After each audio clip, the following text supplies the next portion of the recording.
Hi, my cousin who lives in Minneapolis with his wife and young daughters emailed the family about what's going on there and what they're going through and what the city's going through as a whole.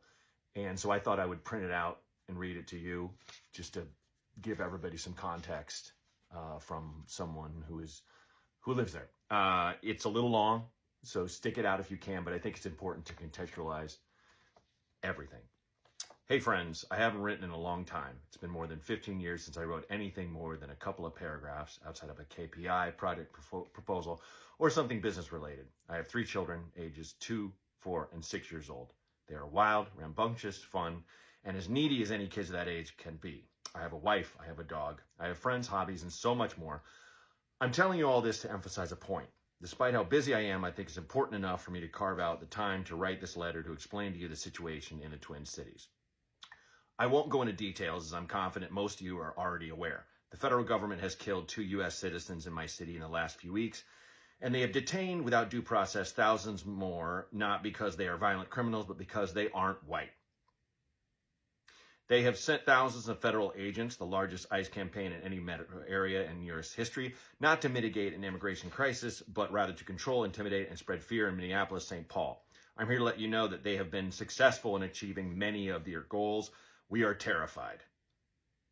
I don't say that to get sympathy or to imply that the community here has given up. I say it to warn you that when they come for where you live, you will not be able to prevent them from being successful in your city.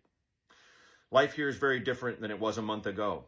Every time you run into a friend or neighbor, your conversations immediately shift to the current events of our city. The boring niceties of yestermonth, like how's work, what's your kid up to, or seen anything good lately, are largely irrelevant. Instead, the most recent ICE sighting, what you're currently doing to process the cause, or what new piece of information you picked up from your local signal chat dominate conversation.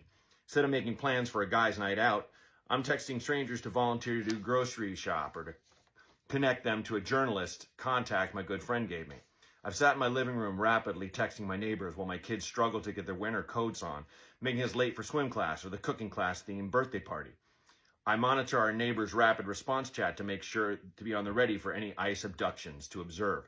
They're happening on every street and block in our city right now. I've checked the headlines, constantly refreshing to see if the story I think should appear does, all the while my soup boils and burnt crust builds on the bottom of the pot. I've stayed up late, woken up early as my mind buzzed with what actions could next be taken to prevent this administration from infiltrating me and my family's town and lives. The things we are all doing, are all individually small, but put together, they've amassed a swell of positive impact and resistance, and with it, an immense amount of pride for ourselves and our community, our city.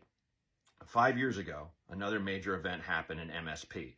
George Floyd was killed 20 blocks from my home, just down the street from where Renee Good was murdered, and the same distance from where Alex Peretti was executed.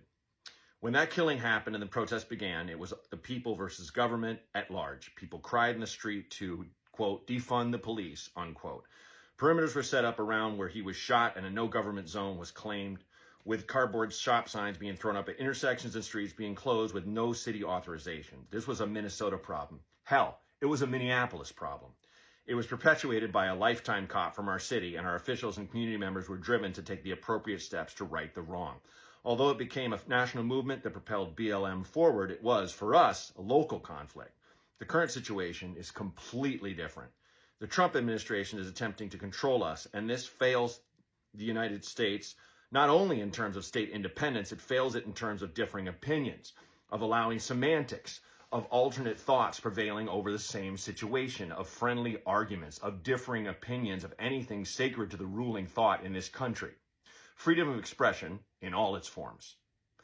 The communities of Minneapolis rebuilt in the aftermath of George Floyd stronger and more resolute than ever. What we endured then taught us how to build networks of community now and how to depend on ourselves and our people rather than the government to coordinate and build resistance.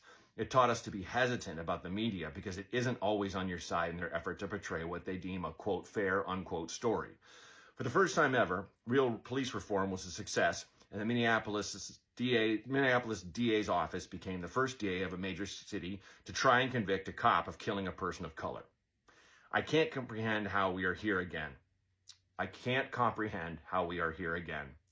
But I am sure what we saw in 2020 better prepared us for now. Our city is alive with collection action and resilience, an enduring legacy of George Floyd himself. And man, are people doing incredible work here.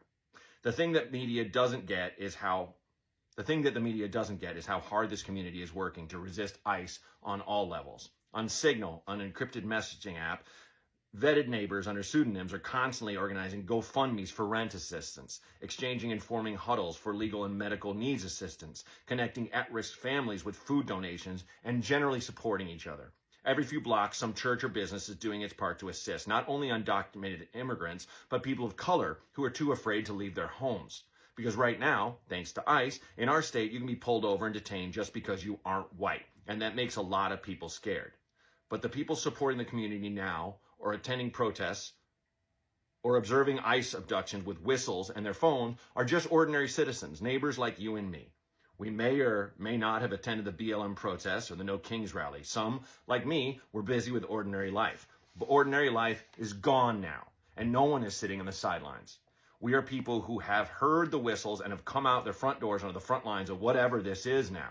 No one I know hasn't done something in the last week to help the cause. I've packed boxes of food for families in hiding. My wife has driven terrified people to work because even though they're at risk of getting detained by ICE, they must pay rent and buy groceries for their kids. Our neighbors house someone we know in their basement like a modern-day underground railroad. Our teachers have reopened elective remote learning to support the at-risk kids sheltering in place. And we all attended the march last Friday where some 50,000 community members joined to say in one unified voice, quote, ICE, get the fuck out of Minnesota, unquote. The difficulty of this movement is connecting it to those outside of Minnesota. I've been in the same position. It's not happening to me, so why should I bother? The reason you should care is that Minnesota is just the beginning. They will come for your city or state too, especially if they're successful here in Minnesota to act without impunity. Even if you don't believe it, what we have witnessed here makes the idea of a national conflict much more believable to me. My family, I believe reasonably, has devised an escape plan if the National Guard and ICE begin fighting each other. For the first time ever, I investigated procuring a firearm for the safety of myself and my family. I'm worried and I'm doing everything I can to effect change. So, my request to you, as you read this, is to consider what you can do to help. Think of what action you can take to help here and to prevent this administration from ever sending federal agents to your state. Here's some suggestions. The easy. 1. Share this or write your own. I give you permission to forward this on to whomever you please. I'm also happy to be a resource for whoever wants to be a part of the cause. 2. Connect with your neighbors. Download Signal, create a neighborhood group, and start test driving light community organizing. Call or write your representative. 4. Quit your social media or go dark. Big tech money goes all the way to the White House. Resisting the algorithm and searching out information on your own. Trustworthy news sites and open information is imperative. Go on a general tech strike. 5. Participate in blackout or general strike when scheduled. Once again, follow the money. These are one of the few ways to get the point across. They're only successful when the masses participate. The harder. 1, donate time or money to the cause. There are countless things you can do. If you have specific skill or think it could be of use, please reach out and I can help you find a home. That's for me and the family, but I've attached a link in my bio, so check that out. 2, participate in a protest. Pull out the tie-dye and jean jacket from the back of the closet, get your headband on and hit the roach if that's your thing. Hilarious, dude. It's time to hit the streets. So, just wanted to share that with you. Hope that helps. Let's go.